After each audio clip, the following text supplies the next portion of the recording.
नाजरीन, ये है उर्दू पॉइंट और आप देख रहे हैं न्यूज़ शो रामीन सैयद के साथ। नाजरीन, फिल्म स्टार मायरा खान ने कहा है कि फिल्म वरना पर पाबंदी से दिल को जितनी तकलीफ हुई अल्फाज में बयान नहीं कर सकती। पाकिस्तानी फिल्म इंडस्ट्री पहले ही तबाही का शिकार है, अब नई फिल्मों की राह में रुकावटें डालना फिल्म इंडस्ट्री की तरक्की को रोकने के मुतरादिफ है। अपने एक इंटरव्यू में मायरा खान ने कहा कि इंडियन फिल्में पाकिस्तान में आने की वजह से पाकिस्तानी फिल्म इंडस्ट्री में हू का आलम है। इन हालात में अगर कोई नई और अच्छी पाकिस्तानी फिल्में बन रही हैं तो उनकी हौसला अफजाई होनी चाहिए। फिल्म वरना पर पाबंदी से दिल को जितनी तकलीफ हुई अल्फाज में बयान नहीं कर सकती। उनका कहना था कि अगर मामलात ऐसे ही चलेंगे तो पाकिस्तानी फिल्म इंडस्ट्री का फिर अल्लाह ही हाफिज होगा। नाज़रीन, मारूफ हिदायतकार शोएब मंसूर की फिल्म वरना एक जिनसी ज्यादती की शिकार लड़की की कहानी है, जिसमें वो ताकत का नाजायज इस्तेमाल करने वालों से खुद ही इंतकाम लेती हैं। फिल्म की नुमाइश की तारीख 17 नवंबर रखी गई, लेकिन फिल्म पर मरकजी सेंसर बोर्ड ने एतराज़ात लगा दिए, जिसके बाद नुमाइश पर स्याह बादल मंडलाने लगे और उसे बैन कर दिया गया। सेंसर बोर्ड ने फिल्म में गवर्नर पंजाब के बेटे की लड़की से ज्यादती के मामले पर एतराज़ उठाया है। नाज़रीन, बॉलीवुड अदाकारा दीपिका पादुकोण ने कहा है कि फिल्म पद्मावती की रिलीज कोई नहीं रोक सकता और इसमें अपने किरदार पर फख्र है। हिदायतकार संजय लीला भंसाली की फिल्म पद्मावती शूटिंग से ही तनाज़ात का शिकार है और भारतीय रियासत राजस्थान की श्री राजपूत करनी सेना ने फिल्म में तारीखी हक़ाइक़ मस्ख़ करके पेश करने का इल्ज़ाम आयद किया है। फिल्म के सेट पर 2 बार इंतहा पसंदों की जानिब से हमले किए गए और अब फिल्म की नुमाइश की तारीख करीब आते ही एक नए तनाज़े ने सर उठा लिया है। करनी सेना और भारत के हुक्मरान जमात बीजेपी की जानिब से फिल्म की नुमाइश पर पाबंदी या रिलीज से कबल फिल्म दिखाए जाने का मुतालबा जोर पकड़ गया है, जिसके बाद हिदायतकार संजय लीला भंसाली को वीडियो पैगाम के जरिए वजाहतें भी देना पड़ी। फिल्म नगरी से भी फिल्म की हिमायत के हवाले से आवाज़ें उठना शुरू हो गई हैं और करण जौहर और सलमान खान ने भी हिदायतकार संजय लीला भंसाली के हक़ में बयानात दिए हैं। लेकिन अब अदाकारा दीपिका पादुकोण ने भी इंतहा पसंदों को आड़े हाथों ले लिया है। अपने इंटरव्यू में दीपिका पादुकोण ने कहा कि मैंने कभी नहीं सोचा था कि एक दिन संजय लीला भंसाली की फिल्म में हीरोइन बनूंगी और ये मेरे लिए खुशकिस्मती की बात है। उन्होंने कहा कि मैं फिल्म पद्मावती की रिलीज़ का बेसब्री से इंतज़ार कर रही हूँ और मेरा पूरा भरोसा है कि फ़िल्म तनाज़ात से निकलकर सिनेमा घरों में ज़रूर दिखाई जाएगी, जो कि फ़िल्म इंडस्ट्री के लिए एक बड़ी लड़ाई जीतेगी। दीपिका का कहना था कि एक लड़की होने के नाते मुझे इस फिल्म का हिस्सा होने और कहानी को बताने पर फ़ख्र है, लेकिन फिल्म के हवाले से जो हो रहा है वो सब बहुत खौफनाक है। उन्होंने कहा कि फिल्म पद्मावती के खिलाफ जो कुछ हो रहा है इससे हमें क्या मिला, ये सब कुछ करने की वजह से हम एक मुल्क होने के नाते आगे बढ़ने के बजाय पीछे जा रहे हैं। नाज़रीन, याद रहे कि फिल्म पद्मावती 1 दिसंबर को नुमाइश के लिए पेश की जाएंगी, जिसमें अदाकारा दीपिका पादुकोण, रणवीर सिंह और शाहिद कपूर ने मरकजी किरदार अदा किया है। बढ़ते अगली खबर की जानिब। बॉलीवुड के खिलाड़ी अक्षय कुमार ने सल्लू मियां की उन्हीं की फिल्म नो एंट्री के सीक्वल से छुट्टी करा दी है। भारतीय फिल्म इंडस्ट्री में इस वक्त देखा जाए तो 90 की दहाई के हीरोज़ का राज है। बात अगर सलमान खान और अक्षय कुमार की जाए तो इस वक्त दोनों ही शोहरत की उन बुलंदियों पर हैं जिनका कोई सानी नहीं है और इन दोनों को एक दूसरे के बहुत करीबी दोस्त भी समझा जाता है। लेकिन अब अक्षय कुमार ने सल्लू मियां को उनकी कामयाब फिल्म के सीक्वल से आउट करा दिया है। भारतीय मीडिया रिपोर्ट के मुताबिक 2005 में बनने वाली फिल्म नो एंट्री ने रिकॉर्ड कमाई की थी। उसकी कामयाबी के बाद ही फिल्म साजों ने फिल्म का सीक्वल नो एंट्री में एंट्री बनाने का फैसला किया था। फिल्म की शूटिंग का आगाज़ 2007 में होना था, जिसमें सलमान अपने पुराने किरदार में ही नजर आते, लेकिन सलमान खान की मुसलसल मसरूफियात के बाद अब फिल्म साजों ने ये फैसला किया है कि नो एंट्री में सलमान की जगह अक्षय कुमार होंगे। वाज़ेह है कि सलमान खान और अक्षय कुमार अच्छे दोस्त होने के साथ साथ मुझसे शादी करोगी, जाने मन, 30 मार खान जैसी कई मशहूर फिल्मों में भी एक साथ काम कर चुके हैं। नाज़रीन, 57वीं मिस इंटरनेशनल मुकाबला हुस्न का ताज इंडोनेशिया की 21 साला हसीना कीविन लिलियाना के सर पर सज गया। जापान की दारुल हुकूमत टोक्यो में 57वें मिस इंटरनेशनल मुकाबला हुस्न का इनेकाद किया गया। टोक्यो के डोम सिटी हॉल में मुनक्कद होने वाले इस मुकाबला हुस्न में दुनिया भर के 76 ममालिक के हसीनाओं ने हिस्सा लिया। फाइनल राउंड में शिरकत के लिए जजेस की जानिब से 5 खूबसूरत हसीनाओं का इंतखाब किया गया। ताहम हुस्न और जहानत के शोबे में दुनिया भर से आई हसीनाओं को मात देते हुए इंडोनेशिया की 21 साला मॉडल कीविन लिलियाना 57वें मिस इंटरनेशनल का टाइटल अपने नाम करने में कामयाब रहीं। मिस इंटरनेशनल के सालाना मुकाबले में क्यूरासाओ की हसीना दूसरे, जबकि वेनेजुएला की ब्यूटी क्वीन तीसरे नंबर पर रहीं।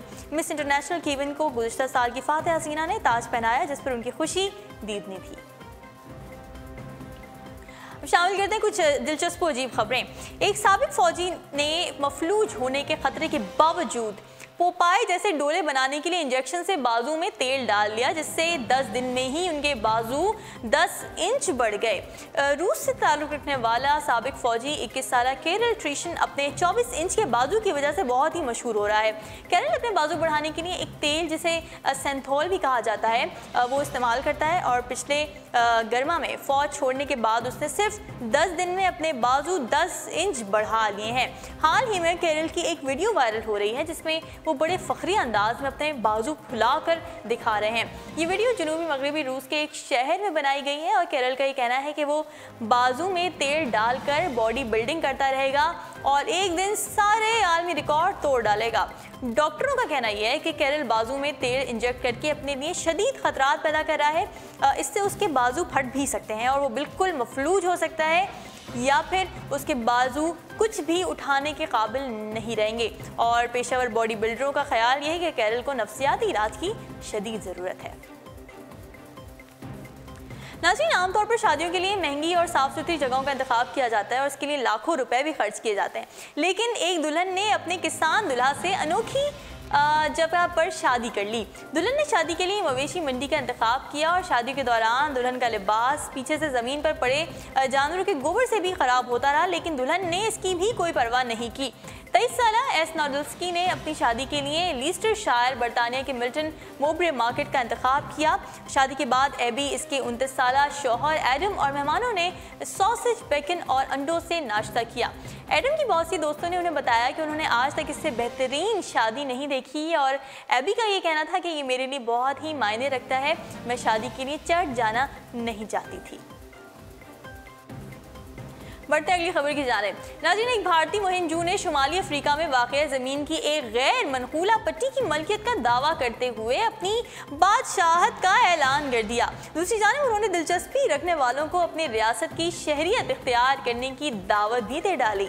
टेलीग्राफ की एक रिपोर्ट के मुताबिक भारतीय शहरी स्विश डिक्शिट ने हज़ारों मील का सफ़र किया और मिस्र और सूडान के दरमियान वाक़े 800 स्क्वायर मील के रकबे पर वाक़े इलाके हीर टावल पहुंचकर वहां की मलकियत का ऐलान कर दिया।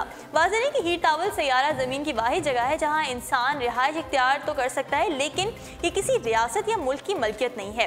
हीर टावल के नए हुक्मरान ने यहाँ का सफ़र करने के लिए काफ़ी मुश्किलात का सामना किया, जिसके लिए उन्हें एक ड्राइवर को राज़ी भी करना पड़ा ताकि वो उन्हें इस सहराई इलाके तक पहुँचा सके।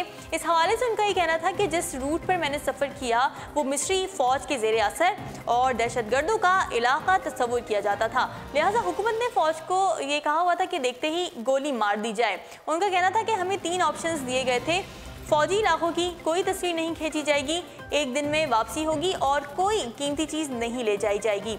हीर टावल के नए बादशाह 6 घंटे की मुसाफत तय करके वहाँ पहुँचे और अपना परचम लहराए और सहराई ज़मीन पर कुछ बीज बोने के बाद डिक्शिट की रियासत कायम की और ख़ुद को वहाँ का हुक्मरान करार दे दिया।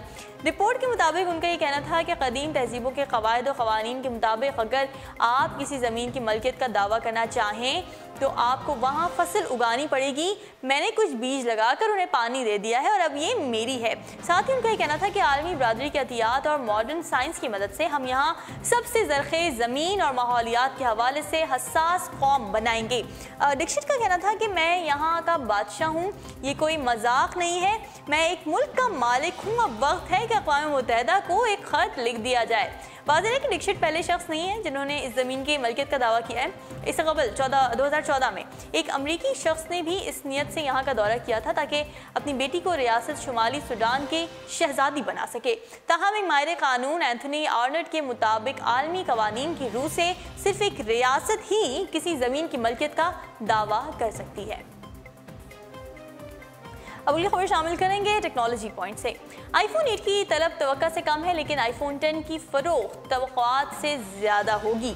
अगली छमाही में इस फ़ोन की प्रोडक्शन में 35 से 45% इजाफा हो जाएगा। तब तक लोगों को भी एहसास हो जाएगा कि यूज़र इंटरफेस यानी होम बटन के ना होने के हवाले से जो खदशात हैं उनकी कोई हकीकत नहीं। उनके अंदाजे के मुताबिक आईफोन 8 की फरोख्त में तवक्का के मुताबिक नहीं हुई है, जिसकी वजह से एप्पल 2018 की पहली छमाही में इसकी प्रोडक्शन निस्फ कर देगा। आईफोन प्लस के बारे में कहा जा रहा है कि उसकी फ़रोख्त में इजाफा मुतवक्का है, क्योंकि लोग बड़ी स्क्रीन के फ़ोन चाह रहे हैं। मिंग को उम्मीद है कि एप्पल और उनके लिए फ़ोन बनाने वाले पार्टनर आईफोन 10 की बढ़ती हुई तलब को पूरा करने के लिए आईफोन 8 प्लस की प्रोडक्शन लाइनों पर आईफोन 10 बनाएंगे। इससे इस साल के आखिर तक मार्केट में आने वाले आईफोन 10 की तादाद 25 से 27 मिलियन हो जाएगी। उर्दू पॉइंट्स अब तक के लिए इतना ही। मजीद खबरों और अपडेट्स के लिए आप विजिट करते रहिए हमारी वेबसाइट www.urdupoint.com। फिलहाल रामीन सैयद को दीजिए इजाज़त। अल्लाह हाफ़िज़।